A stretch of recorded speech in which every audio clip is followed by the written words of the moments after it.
नमस्कार, स्वागत है आपका मुनाफे की मंडी में, जहां हम आपको कमोडिटी मार्केट की तमाम खबरें बताते हैं, साथ ही आपके लिए बेहतरीन ट्रेडिंग कॉल्स भी लेकर आते हैं। और आज अपने मेहमानों से परिचय करवा दे। तरुण सत्संगी हैं ओरिगो ये मंडी के, अमित सजेजा है मोतीलाल ओसवाल से, जतिन त्रिवेदी हैं एलकी पी सिक्योरिटी से। आप सभी मेहमानों के पास आएंगे। साथ ही आज हमारे साथ जीआर चिंताला साहब होंगे, चेयरमैन हैं नाबार्ड के, और एक एक्सक्लूसिव बातचीत उनसे भी होगी। लेकिन सबसे पहले देख लेते हैं आज की कुछ बड़ी खबरें जिन पर आपको नजर रखनी चाहिए। गोल्ड की अगर बात करें तो निचले स्तरों से अब यहां पर धीरे धीरे खरीदारी लौट रही है। और चांदी की बात करें, यहां भी तेजी है, 500 रुपए के आसपास की तेजी आज एमसीएक्स चांदी में दिख रही है। क्रूड कल शाम के सत्र में अच्छी खरीदारी दिखी और आज भी आधे से % से ज्यादा की मजबूती दिख रही है। ब्रेंट $108 के ऊपर चला गया है। नेचुरल गैस यूएस में गर्म मौसम की वजह से वहां पर मांग कम हो रही है और ऊपरी स्तरों पर अब दबाव है। कॉपर की बात करें तो चीन में कोरोना की पाबंदियों से यहां पर मांग घटने की चिंता हावी हुई है। जिंक डॉलर में मजबूती से दबाव है। निकेल बैटरी इंडस्ट्री से ग्लोबल मांग बढ़ने का अनुमान है। वहीं एल्युमिनियम चीन में कोरोना से उत्पादन पर ज्यादा असर नहीं हुआ है, उससे हो सकता है कि एल्युमिनियम में आगे दबाव बने, सप्लाई ठीक ठाक रहने की उम्मीद फिर लगाई जा सकती है। वहीं एग्री मार्केट की बात करें तो मेंथा तेल जहां पर हार्वेस्टिंग में देरी हो रही है, इससे कीमतों को सपोर्ट हो रहा है। कॉटन घरेलू और एक्सपोर्ट मांग मजबूत है। हल्दी बाजार में नए फसल की आवक है। जीरा नए फसल में 8 से 10% तक की नमी है। वहीं धनिया एक्सपोर्ट स्टेडी है, स्थिर है, लेकिन कम उत्पादन का अनुमान है। कैस्टर ऊंचे भाव पर, घरेलू मिलों से मांग कम है। तो ये कुछ बड़ी खबरें जिन पर आपको नजर रखनी चाहिए। लेकिन सबसे पहले बात गोल्ड और सिल्वर की कर लेते हैं। तरुण जी, क्या लग रहा है सोने और चांदी में आज? Morning Vishwamohan ji, I think ये जो रैली है शॉर्ट लिव्ड है। जैसे कि हमने टाइम एंड अगेन कहा है कि गोल्ड के अंदर सस्टेनेबल रैली नहीं आएगी। मिक्स्ड न्यूज है। एक तरफ इन्फ्लेशनरी कंसर्न है, साइमल्टेनियसली यूक्रेन रशिया का वॉर है, तो दूसरी तरफ हम देख रहे हैं डॉलर इंडेक्स में काफी अच्छी तेजी है एंड साइमल्टेनियसली बॉन्ड यील्ड काफी अच्छा परफॉर्म कर रही है। And at the top of it US और अदर सेंट्रल बैंक काफी अग्रेसिवली रेट हाइक कर सकती हैं, which is again negative factor for gold. तो आई थिंक मेरा ऐसा मानना है जब तक कि 53,000 के ऊपर डोमेस्टिक बोर्सेस के ऊपर गोल्ड के प्राइस नहीं जाएंगे, 1970 के ऊपर कॉमेक्स में नहीं जाएंगे, बायस डाउनवर्ड टिल्टेड रहेगा। तो 50,500 के आसपास सपोर्ट है, लेकिन हमें ऐसा लगता है वो ब्रेक होगा एंड आने वाले सेशन में प्राइस अराउंड 49,000 या इसके आसपास आएंगे। चांदी को लेकर क्या लग रहा है? चांदी में भी आज ठीक ठाक खरीदारी दिख रही है। लग रहा है कि चांदी की तेजी अब बढ़ेगी, यहां से खरीदारी लौटेगी? लाइक गोल्ड भी ऑल्सो फील कि सिल्वर के अंदर भी वीकनेस रहेगा। 70,000 के आसपास भी हमारा सेम व्यू था। अभी 68,000 के ऊपर जब तक सिल्वर के प्राइस क्लोज नहीं देंगे, सस्टेन नहीं करेंगे, लाइक गोल्ड सिल्वर भी शॉर्ट टर्म में करेक्ट करेगी and gradually I think once again 60,000 के प्राइस डोमेस्टिक बोर्सेज में देखे जा सकते हैं। अमित सजेजा जी, आपको क्या लग रहा है गोल्ड और सिल्वर में आज क्या करना चाहिए? जी, जहाँ तक आज के सत्र की बात है, ऐसा लगता है कि जो यूएस जीडीपी डेटा आया है उसने एक short term by trigger provide किया है। सेकेंडली टेक्निकली भी कुछ सेल टारगेट्स क्योंकि डन हुए थे, तो एक नेचुरल बाउंस बैक की जरूरत थी बाजार में बड़े से फॉल के बाद, क्योंकि $1955 से लगातार $80 का एक फॉल आया था। तो इसे मैं एक टेक्निकल शॉर्ट कवरिंग की तरह ले रहा हूँ, जिसको एक छोटा ट्रिगर मिला है यूएस जीडीपी के फॉर्म में। और ये भी पॉसिबल है कि जो 4 मई को डिसीजन है फेड का, उसके पहले हम एक मीडियन लेवल तक गोल्ड को जाता हुआ देखें, यानी $1920 के आसपास। तो इन फैक्टर्स को कंसिडर करते हुए शॉर्ट टर्म बेसिस एक बाउंस बैक की उम्मीद है। इंट्राडे की अगर बात करें तो 51,400 से 450 तक दिखेगा एक बार, वहां पर तेजी की जा सकती है 51,850 के लक्ष्य के लिए। और इस ट्रेड के लिए स्ट्रिक्ट स्टॉप लॉस 51,300 के नीचे होना चाहिए। सिमिलरली अगर चांदी की बात करूं, ऑल्दो रिलेटिवली ज्यादा वीक है, क्योंकि हम देख रहे हैं कि गोल्ड सिल्वर जो फिलहाल ऊपर की तरफ जा रहा है, यानी गोल्ड के पक्ष में है, लेकिन चांदी में भी एक 1,000 रुपए का बाउंस बैक हमें नेक्स्ट 1 से 2 सेशन में देखने मिल सकता है, जहां पर दाम जो है 65,300 को छू सकते हैं। चलिए अब बात कच्चे तेल की कर लेते हैं। यहाँ भी कल शाम को अच्छी तेजी दिखी थी, अब $108 के ऊपर ब्रेंट चला गया है, अच्छी खासी तेजी दिखनी शुरू हो गई है। क्या लग रहा है जतिन जी, क्या करना चाहिए कच्चे तेल में?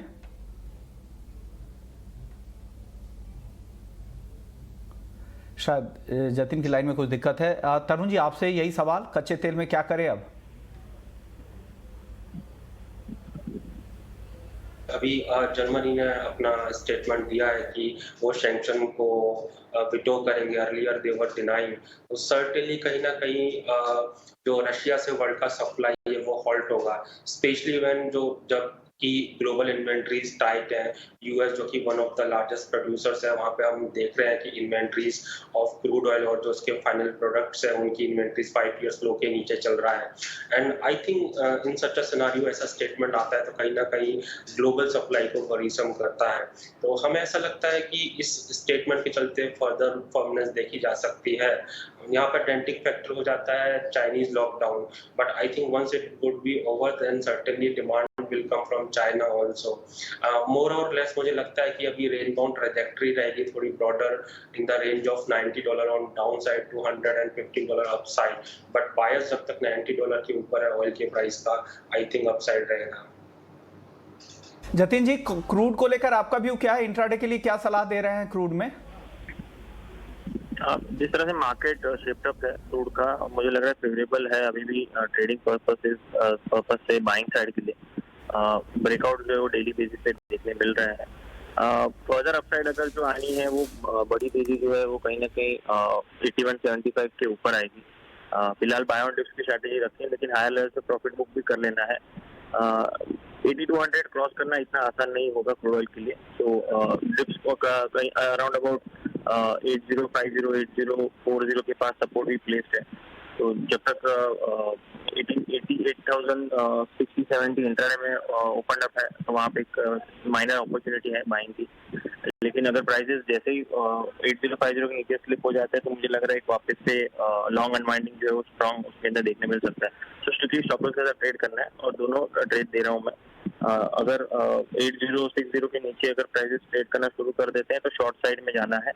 अभी फिलहाल बाय ऑन डिप्स का मार्केट है, लेकिन स्टॉप लॉस स्ट्रिक्टली फॉलो करें और हायर लेवल से बहुत छोटे से टारगेट के लिए एम करें, बहुत बड़ी टारगेट्स ना करें, क्योंकि ऑलरेडी प्राइसेस थोड़े ओवरबॉट ऑलरेडी हो चुके हैं।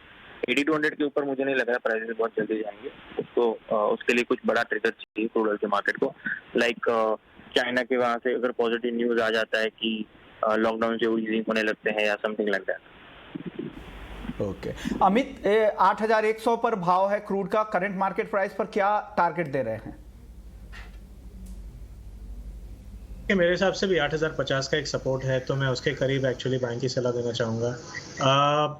एक मैं पोजिशनल रुक की तरफ भी चलना चाहूँगा। मेरे हिसाब से जब तक 7600 के ऊपर सस्टेन हो रहा है तब तक 8800 तक के भी स्तर हमें क्रूड में देखने मिल सकते हैं, यानी लगभग $115 के ऊपर। तो मैं क्योंकि पोजिशनल रुक भी तेज़ी की तरफ है, तो मैं इंट्राडे में भी हालांकि ओवरबॉट है मैं मानता हूं, लेकिन 8050 के करीब बाइंग दूंगा 7920 के स्टॉप लॉस के साथ, और अपसाइड में एक बार 8250 से 8280 तक जा सकता है, जिसके बाद मुझे लगता है कि एक करेक्शन पॉसिबल बन सकती है।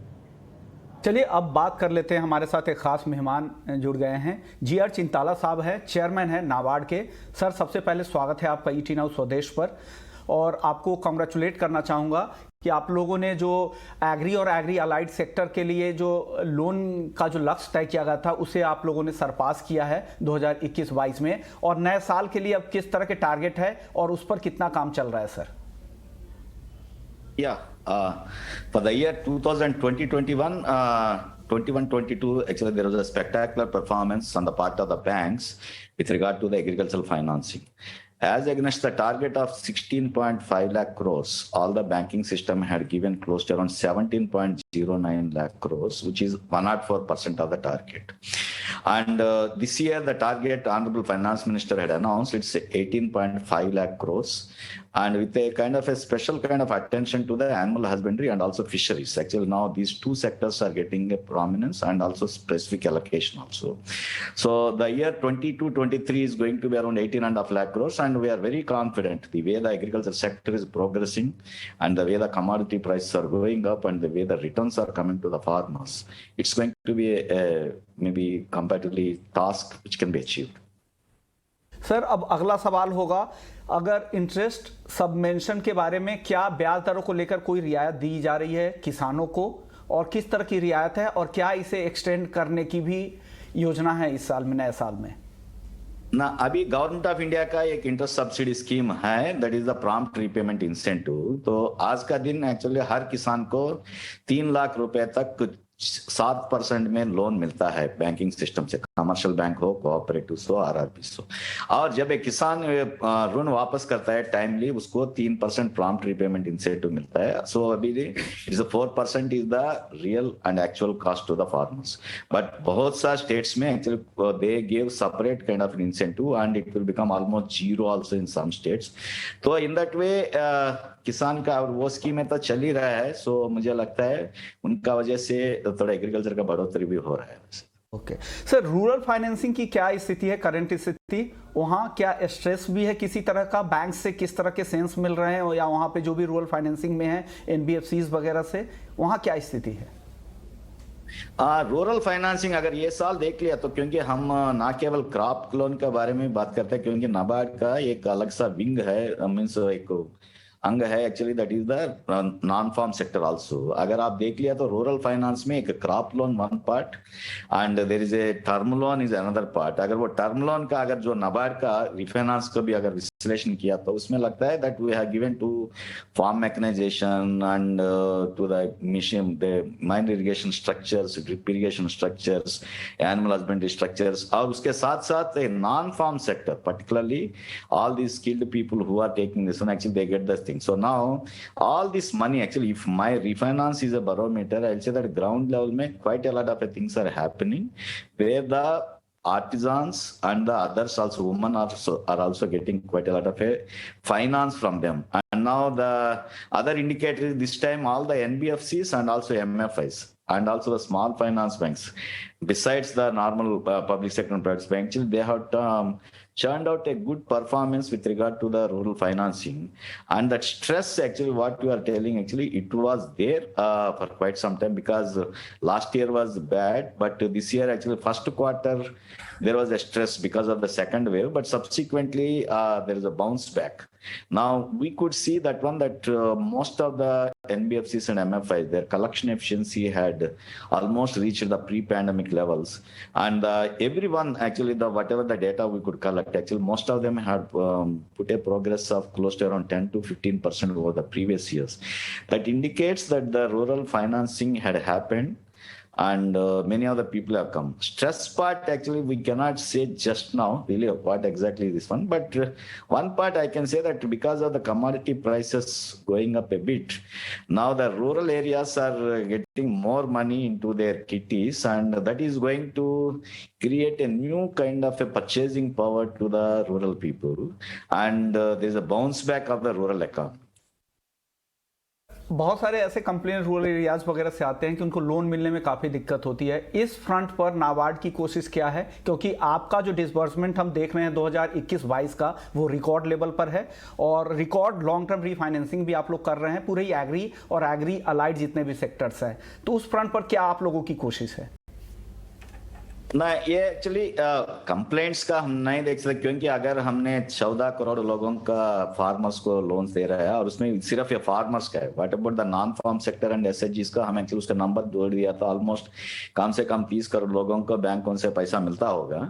तो उसमें अगर आप देख लिया तो मे भी कंप्लेंट्स कॉमन है, but at the same time actually अगर आप देख लिया तो now out of this entire thing, the small and marginal farmers earlier who were not catered by the formal financial system like banks for a great extent, now actually they are getting close to around 80 to 90% of the small and marginal farmers are getting the institutional assistance, and at a very concessional rate. The same thing is with regard to the people who are in this artisan group and also other things. So now banks are giving, but I'm not ruling out actually that maybe in some cases there may be some kind of a not getting the money, but that may be the very localized and also person specific, because many times people ask us as to why such kind of things happen and all those things. Actually, if you look into it, many of them might be the defaulters. I'm not saying default is because of willful default, non-willful default, circumstantial default, anything would have happened. But in the process, actually, that there is a kind of a balance has to be stricken by the bankers, because ultimately bankers have to give only to the clients who are credit worthy, and who the bankers have got a confidence that the money will come back, and that is how things will happen. Sir आप लोगों की कई सारी schemes भी चल रही, जैसे PACS वगैरह कंप्यूटराइजेशन के जरिए भी आप और आप लोग लगातार रूरल एरियाज वगैरह में जाते हैं, आप पर्सनली भी कई जगहों पे विजिट करते हैं, न्यूज़ के जरिए ऐसा हमें पता लगता है। तो किस तरह की वहाँ पर डेवलपमेंट है, किस तरह की डिमांड है, ग्राउंड पर क्या दिक्कतें हैं और बैंक से किस तरह के सेंस आप लोगों को मिलते हैं? ये आत्मनिर्भर भारत एक्चुअली हम बोलते हैं तो पूरा भारत देश इंडिपेंडेंस के आने के बाद I think the one of the most profound slogan हमने सुना है, क्योंकि हम भी 30 साल से बैंक में हैं। ये आत्मनिर्भर भारत एक बहुत बढ़िया प्रोफाउंड स्लोगन है और उसके जरिए एक्चुअली बहुत सा काम भी हो रहा है एक्चुअली उसमें। तो क्योंकि आप देख लीजिए आत्मनिर्भर भारत के अंदर ये बैंकों का पैसा लिक्विडिटी देने का एक कोशिश किया था फाइनेंस मिनिस्ट्री ने रिजर्व बैंक के माध्यम से, और नाबार्ड को और सीडबी सबको दिया था। एक्चुअली नाबार्ड को अगर लास्ट ईयर 30,000 करोड़ दिया था और इस साल 25,000 करोड़ दिया था, हमने सबको बांट लिया। उसका वजह से रूरल इंस्टीट्यूशंस में बहुत सा लिक्विडिटी का इंप्रूवमेंट हो गया। इसके साथ साथ एक्चुअली नाबार्ड जैसा इंस्टीट्यूशंस एक्चुअली कोऑपरेटिव्स और रूरल रीजनल रूरल बैंक्स को ज्यादा से ज्यादा पैसा देने का कोशिश किया। एक्चुअली आप हमारा आंकड़ा देख लिया तो बहुत सा पैसा हमने दिया था। पिछले जब पैंडेमिक का शुरू होने के पहले हम 17,000 करोड़ देता था, तो अभी एक्चुअली 1,52,000 हो गया था एक शॉर्ट टर्म क्रेडिट का।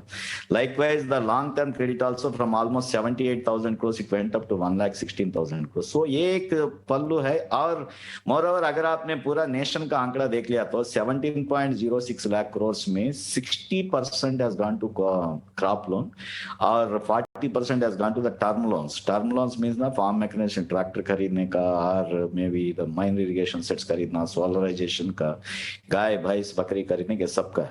और नाबार्ड का भी अगर आप देख लिया तो नाबार्ड रिफाइनेंस भी almost similar kind of proportion में जाता है, 43% to the term loans and 57% to the crop loan. और इससे हम एक ही काम कर रहा है, क्योंकि कोऑपरेटिव्स और आरआरबीस को अपना परसेंटेज शेयर का ऐसा ही रखने का हम कोशिश कर रहे हैं। उसका वजह से they are very relevant to that rural system, financial system, so we are helping them a lot. Okay, शुक्रिया। उसके साथ टैक्स कंप्यूटेशन हम कर रहे हैं। जी जी, शुक्रिया सर, ऑल द बेस्ट नए साल के लिए भी इसी तरह से आप अपने फाइनेंसिंग का दायरा बढ़ाएं। चलिए, लेकिन आपको ले चलते हैं टाटा मोटर्स की concept electric vehicle car, hatchback car वहां पर लॉन्च हो रही है, सीधे वहीं ले चलते हैं।